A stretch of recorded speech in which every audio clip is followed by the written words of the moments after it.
hours of January 6th, literally hours, you began to hear that day described as a deadly insurrection, not described by one news outlet or one politician, but in unison by all of them, almost like it was coordinated. A deadly insurrection.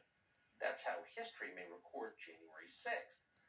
But the tape that we reviewed from within the building on that day proves it was neither an insurrection nor deadly. Here it is. January 6th, when an estimated 2,000 rioters breached the Capitol building, causing the deaths of 5 police officers. Certain dates echo throughout history. December 7th, 1941. September 11th, 2001. And January 6th. The mob beat officers with anything they had on them. Hockey stick, flagpole, a fire extinguisher. Police officers died. Donald Trump supporters who, of course, rioted and killed police officers. By the evening of January 6th, the Democratic Party and its publicists in the national news media had settled on a description of what had happened that day. They distilled an enormous number of highly complex events that even now we don't fully understand, into a single emotionally elated political slogan, which they've repeated for years with remarkable discipline. January 6th, they said, was a deadly insurrection. There was a deadly insurrection that the right wing is trying to cover up. He incited a deadly insurrection. Incited a deadly insurrection. The violent, deadly insurrection on the Capitol 9 months ago was about white supremacy, in my view. A deadly insurrection. Everything about that phrase is a lie. Very little about January 6th was organized or violent. Surveillance video from inside the Capitol shows mostly peaceful chaos. But the slogan works. The term deadly carries enormous emotional power, which is why they used it. To prove the insurrection was deadly, propagandists pointed to the death of an officer called Brian Sicknick. The mob killed Officer Brian Sicknick. That's what they said. It was their single most powerful indictment of the January 6th protesters and of Donald Trump and of Republican voters nationally. They repeated that claim for years. They are still repeating it. At first, they told the country that Officer Sicknick was murdered with a fire extinguisher. Officer Brian Sicknick died after being hit in the head with a fire extinguisher during a fight. That story came from the New York Times, which is effectively the assignment editor for most of the rest of American media. It was a lie, untrue in any way.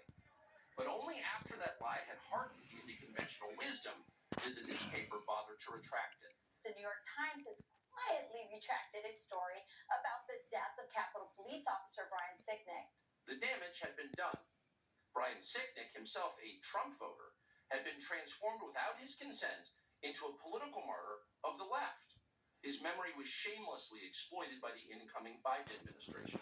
In February of 2021, Sicknick's body lay in state in the Capitol Rotunda, where a parade of unscrupulous politicians made use of it. Here's Joe Biden. Breaking down the doors, trying to overturn an outcome of election, and killing several police officers in the meantime. But Brian Sicknick should not be reduced to a prop for the political ambitions of the Democratic Party. He was a human being. The facts of his life matter, including how he died. To this day, media accounts describe Sicknick as someone who was, quote, slain on January 6th. The video we reviewed proves that is a lie.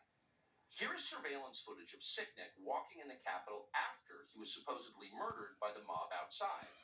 By all appearances, Sicknick is healthy and vigorous. He's wearing a helmet, so it's hard to imagine he was killed by a head injury.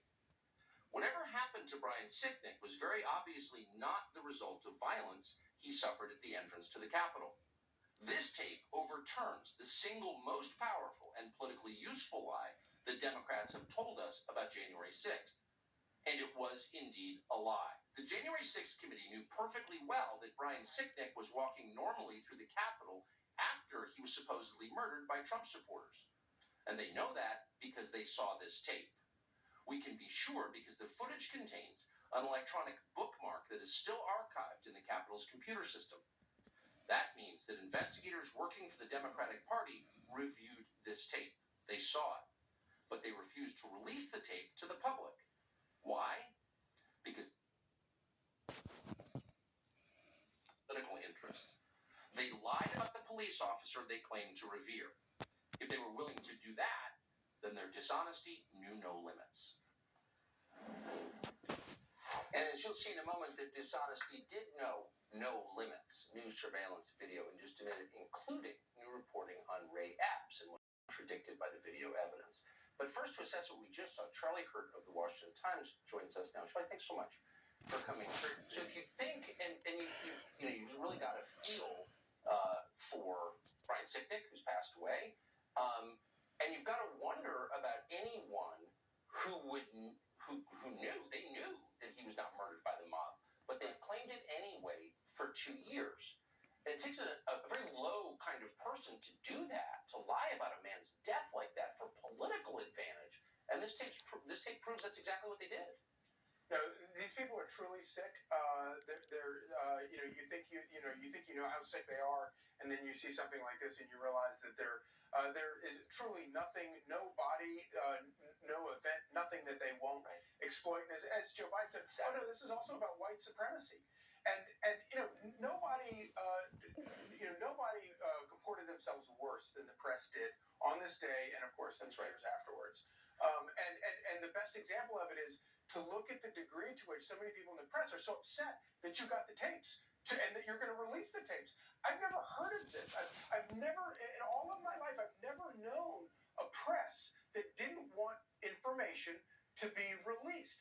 That's what we have been fighting for since the invention of the printing press. And now we have all these people. They're so committed to sort of the big lie that the government tells that they'll do anything, including denigrating the name of a good police officer and trying to hide the truth in order to sort of prop up this propaganda. The deadly insurrection is one of them. The other one that they love to talk about is the armed insurrectionists. And I remember at the time asking reporters at the time, why do you keep calling these people armed insurrectionists when there's no evidence that anybody used any arms against it? And they said, well, they had flagpoles. So it's because people were walking around with American flags. That made them armed insurrectionists. I should say for viewers who don't know, you've been in journalism all your life. Your father was a journalist. You grew up in this business. And I agree with you. It's shocking to see how thoroughly it's been perverted into what it is now. To support the government. Right. Active defense of the people in charge. It's shocking. Charlie Hurt, appreciate it. Thank you. Great to see you. So there's one takeaway from all of the footage that we went through thousands of hours over the past 3 weeks is that the January 6th committee lied, that the press bought and repeated their lies, and that those lies were used to strip the civil liberties, in some cases the freedoms, of voters across the country, really to eliminate some of our core human rights in this country.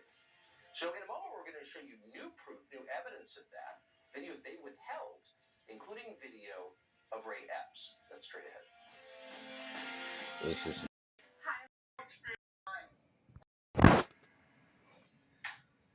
If there's one takeaway from the corpus of footage that we spent 3 weeks looking at, it's that the January 6th committee lied. Its members are liars. And as the result of those lies, core civil liberties in this country were eroded. People went to prison. They're in prison as of right now, unjustly. So those lies had consequences.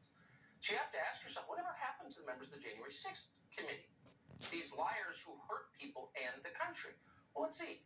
Adam Schiff is running for Senate. Adam Kinzinger got a job at CNN. Liz Cheney somehow wound up a professor at the University of Virginia, the august University of Virginia. They're all still there. Benny Thompson. Ooh, listen to his wisdom. But they're liars. And above all, this video proves it. Here's another installment. One of the enduring mysteries of January 6th is the role that intelligence and law enforcement agencies played in the events of that day. We know there was some number of undercover federal agents in the crowd at the Capitol. Officials have since admitted that under oath. But what exactly were they doing there? The January 6th committee worked hard to hide the answer to that question. We do know from contemporaneous videotape that a mysterious figure called Ray Epps encouraged the crowd to go into the Capitol. For some reason, Epps has never been indicted for that. There's no question he did it. We need to go into the Capitol! Under public pressure, the January 6th committee finally interviewed Ray Epps. Epps told the committee that he never entered the Capitol and therefore never committed a crime. His text messages showed that at 2:12 p.m., he boasted to his nephew that he had, quote, orchestrated the protests at the Capitol. He admitted he helped get people there. Yet, curiously, congressional Democrats consider Ray Epps an ally, not an insurrectionist. Tonight, we can tell you that at the very least, Ray Epps lied in his sworn testimony to the January 6th committee. Epps testified that when he sent the text messages to his nephew, he had already left the Capitol grounds to return to his hotel room. That is not true. The surveillance footage we found shows that, in fact, Ray Epps remained at the Capitol for at least another half an hour. You're seeing that on your screen now. What was Epps doing there? We can't say, but we do know that he lied to investigators. The January 6th committee likely knew this too. Democrats had access to the same tape, yet they defended Ray Epps. No honest investigation would do that. But the point of the January 6th committee was never to investigate anything. The point was to stage a made-for-TV show trial. From the opening moments, the tone of the hearings was almost comically overheated and polemical. There is not a tragedy in American history that Democrats didn't liken to the protests of January 6th. I'm from a part of the country where people justified the actions of slavery, the Ku Klux Klan, and lynching. How staged and fraudulent was the work of the January 6th committee? Democrats hired a Good Morning America producer called James Goldston to dramatize the footage they released. They even dubbed in audio to make the pictures more sensational, as in a docudrama. The networks carried it all live, as if it were real. But Donald Trump was far from the only target. The enemy is within the House of Representatives. Within hours of January 6th, Democrats alleged a conspiracy. They claimed their Republican colleagues had helped to plan the breach of the Capitol building. There was never any evidence this was true, none at all. Yet it was widely repeated. Our colleagues are continuing to engage with white nationalist extremist groups, the most violent attack on the Capitol since the War of 1812. At one point, the January 6th committee publicly accused Republican Congressman Barry Laudermilk of Georgia of leading a reconnaissance mission through the Capitol building the day before. They were looking for some member of Congress that was involved in all this. The surveillance tape that we reviewed shows this story is a lie, and the Democrats on the committee knew it was a lie when they told it. The so-called reconnaissance mission Democrats alleged was nothing more than Congressman Laudermilk giving a guided tour to his constituents from Georgia, none of whom were, quote, insurrectionists. Laudermilk didn't even take the group inside the Capitol building. They walked through a congressional office building down the street. The FBI totally cleared them. The committee knew this before they actually made their accusations against me and wanted to create this story that would, fit where they wanted the evidence to lead. Despite the video evidence they possessed proving it wasn't true, the committee included the lie in its final report. Protesters, it says dramatically, quote, took a tour of the Capitol with Representative Barry Laudermilk, during which he took pictures of hallways and staircases. If you read the final report, it was a manifesto against Donald Trump. That's all it was. When the committee wasn't accusing Republican office holders of planning riots on January 6th, it was accusing them of running away from those riots like cowards. In the case of Senator Josh Hawley of Missouri, the committee and their allies accused him of both. Josh Hawley is... To prove that Josh Hawley was a coward, the committee released video of him loping out of the building on the afternoon of January 6th with a police escort. The tape became a staple on social media. Democrats laughed with derision. Later that day, Senator Hawley fled after those protesters he helped to rile up stormed the Capitol. See for yourself.